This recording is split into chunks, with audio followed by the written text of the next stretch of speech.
정부 사업을 대신하고 지원금을 받아온 업체가 허위 서류로 예산 수십억 원을 부당하게 타낸 사실이 적발됐습니다.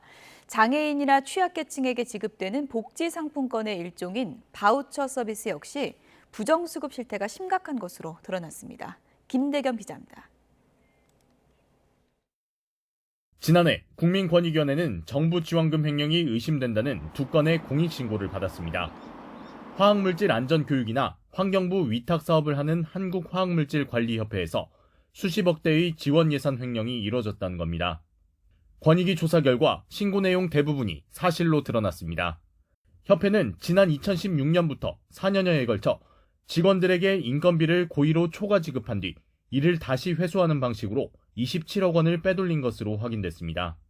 직원 64명을 사업에 참여하는 것처럼 꾸며 인건비 11억 8천만 원을 허위로 타내기도 했는데 감독기관 고위공무원 출신인 부회장 A씨까지 이러한 위법 행위에 가담한 것으로 조사됐습니다. 정부 사업에 참여하지도 않았는데 다른 일반 행정업무하는 사람들도 정부 위탁 사업에 참여를 했다고 64명 인건비 허위로 청구했고요. 그때 감사실에 요구한 건 정직 이상의 징계를 요구했습니다. 정부로부터 연구개발비를 지원받던 한 민간업체 역시 물품 가격을 부풀리거나 허위 계산서를 꾸며 34억 원을 횡령했다가 권익위에 적발됐습니다.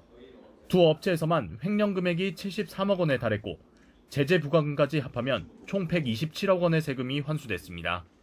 권익위는 이 같은 사례가 더 있을 거로 보고 다음 달 말까지 부정수급 집중신고 기간을 운영하기로 했습니다.